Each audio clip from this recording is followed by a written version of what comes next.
Next जो question है 21वां question हमें दे रखा है कि किसी पवन चक्की के ब्लेड क्षेत्रफल ए के वृत्त जितना क्षेत्रफल प्रस्पर्श करते हैं। यदि हवा v वेग से कुल वृत्त के लंबवत दिशा में बहती है तो t समय में इससे गुजरने वाली वायु का द्रव्यमान क्या होगा, वायु की गतिज ऊर्जा क्या होगी। सी पार्ट में हमें पूछा है कि मान लीजिए कि पवन चक्की हवा की 25% ऊर्जा को विद्युत ऊर्जा में रूपांतरित कर देती है। यदि A बराबर 30 metre square, V is equal to 36 kilometre प्रति घंटा, वायु का घनत्व 1.2 किलोग्राम प्रति मीटर क्यूब, तो उत्पन्न विद्युत शक्ति का परिकलन कीजिए। देखिए दोस्तों, इस क्वेश्चन के अंदर हमें जो कुछ दे रखा है पहले उनकी वैल्यू पुट कर लेते हैं। हमारा जो प्रश्न है वो है 21वां प्रश्न, और 21वें प्रश्न के अंदर हमें सर्वप्रथम बता रखा है ए की वैल्यू। ए यहाँ पर ब्लेडों का द्वारा घेरे गया जो क्षेत्रफल है वो है, जो कि हमें 30 वर्ग मीटर दे रखा है। इसके साथ में हमें हवा की वेलोसिटी दे रखी है 36 किलोमीटर प्रति घंटा। इसको आप मीटर प्रति सेकंड में कन्वर्ट करेंगे तो देखिए दोस्तों, इसको 5/18 से मल्टीप्लाई कर दीजिए तो यहाँ से हमारे पास में ये 10 मीटर प्रति सेकंड निकल कर आ जाएगा। इसके साथ में हमें वायु का जो घनत्व है वो भी दे रखा है। वायु का घनत्व हमें 1.2 किलोग्राम प्रति मीटर क्यूब दे रखा है। तो ये वाली वैल्यूज तो हमें दे रखी है इस क्वेश्चन के अंदर। अब यहाँ से हम देखिए दोस्तों, हमें सर्वप्रथम पूछा है कि पवन चक्की के ब्लेड से जो वायु जा रही है, बह रही है, तो टी समय में कुल कितनी वायु बहेगी उसका द्रव्यमान हमें ज्ञात करना है। पहले इसमें ए पार्ट में हमें वायु का द्रव्यमान ज्ञात करना है। पहले एक बार इसको समझ लेंगे कि जैसे ये हमारे पास में पवन चक्की की ब्लेड्स हैं, ये इस तरीके से पवन चक्की की ब्लेड्स हम दिखा सकते हैं। दोस्तों, ये पवन चक्की की जो ब्लेड्स हैं उनके द्वारा घेरा गया जो क्षेत्रफल है वो है ए क्षेत्रफल घेरा जा रहा है। इधर से वायु आ रही है और वायु इधर से जब आएगी तो देखिए दोस्तों, हमारे को ये पूछा है कि टी समय के अंदर कितनी वायु, जो वायु आ रही है उसका द्रव्यमान कितना होगा। तो देखिए दोस्तों, यहाँ से जैसे ये जो v वेग से वायु आ रही है, इसका अनुप्रस्थ काट क्षेत्रफल a है, तो जैसे t समय के अंदर इतनी वायु आ जाती है, t समय में इतनी वायु आ जाती है, तो हमें यहाँ से यहाँ तक की डिस्टेंस हमें ज्ञात करनी है। तो दूरी बराबर हम लिख सकते हैं चाल इंटू समय, तो चाल v है, समय t है। तो t समय में जो वायु है उसका आयतन हो जाएगा, इसके अनुप्रस्थ काट क्षेत्रफल को इसकी दूरी से मल्टीप्लाई करते ही हमें आयतन प्राप्त हो जाएगा।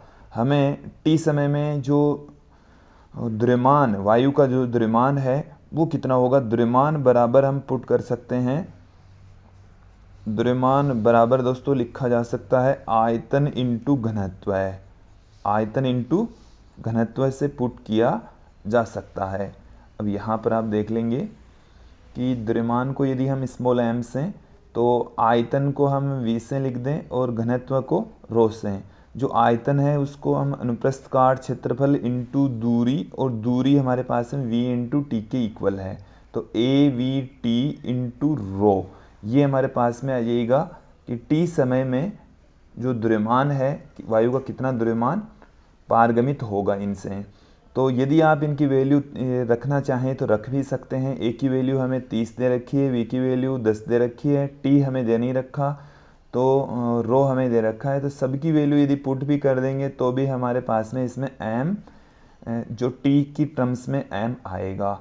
तो ए की वैल्यू 30, वी की value 10, T as it is रह जाएगा, ये 1.2 इंटू में टी। तो एम की वैल्यू हमारे पास में आएगी, यदि यहाँ से ये पॉइंट हट जाएगा, इस 10 से मल्टीप्लाई कर दें, 12 को 3 से गुणा करेंगे, ये हमारे पास में निकल कर आएगा, ये किलोग्राम में निकल कर आएगा दोस्तों।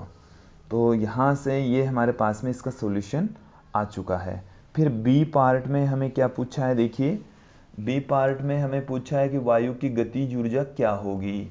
तो वायु की गतिज ऊर्जा को हम कैसे पुट कर दें, गतिज ऊर्जा को दोस्तों हम कैसे पुट कर सकते हैं? गतिज ऊर्जा बराबर होता है half m into V square.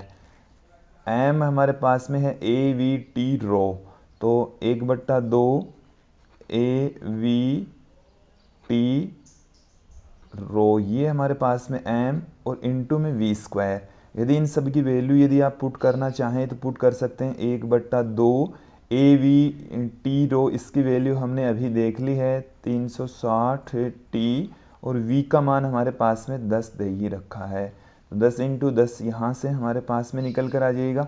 यदि मैं इसको इससे गुणा कर दूँ तो यहाँ से ये 180 और ये एक जीरो तो 2 जीरो यहाँ पर लग जाएंगे, टी ये जूल में हमारे पास में इसका फॉर्मूला आ जाएगा, सूत्र आ जाएगा, आंसर आ जाएगा। फिर देखिए दोस्तों, हमारे को इसमें यहाँ पर पूछा है सी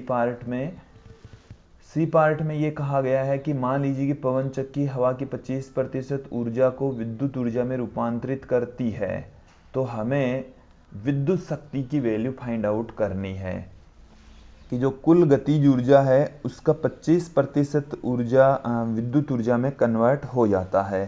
तो सी पार्ट में पहले तो हम ज्ञात करेंगे दोस्तों कि जो विद्युत ऊर्जा है उसकी वैल्यू कितनी होगी। तो विद्युत ऊर्जा गतिज ऊर्जा का 25% ही रहता है। विद्युत ऊर्जा बराबर आ जाएगा गतिज ऊर्जा का 25%, गतिज ऊर्जा गुणा में 25% आप इसे कर सकते हैं।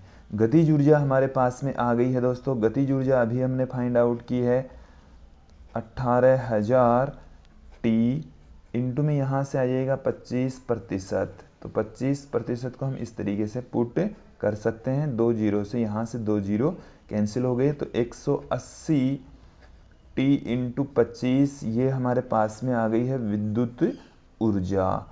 इसके बाद में दोस्तों हमें पूछा है इसमें इस विद्युत शक्ति का परिकलन कीजिए, और विद्युत शक्ति कितनी होगी? विद्युत शक्ति बराबर होता है ऊर्जा बट्टे में समय। यहाँ पर ऊर्जा है विद्युत ऊर्जा, और विद्युत ऊर्जा बट्टे में समय को हम यहाँ पर टी से पुट कर रहे हैं। तो यहाँ पर फाइनल जो वैल्यू देखिए दोस्तों क्या निकल कर आ रही है, 180 टी इंटू में 25 बट्टे में टी, तो यहाँ से टी कैंसिल हो गया, ये हमारे पास में आ गया है दोस्तों। तो यहाँ से जब 25 को इससे गुणा करेंगे, 25 को 8 से गुणा करेंगे तो दोस्तों क्या निकल कर आएगा, 1 जीरो तो पड़ा ही है। 25 को जब 8 से गुणा करेंगे तो 220 हासिल किया गया, 25 और 20 कितना हो जाएगा, यहाँ से 45 हो जाएगा।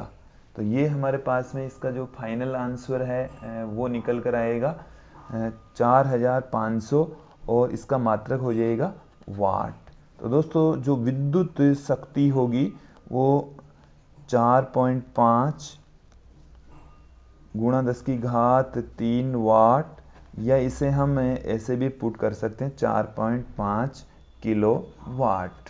तो ऐसे ये हमारे पास में इस क्वेश्चन का फाइनल आंसर आ चुका है, जो कि 4.5 किलोवाट होता है दोस्तों।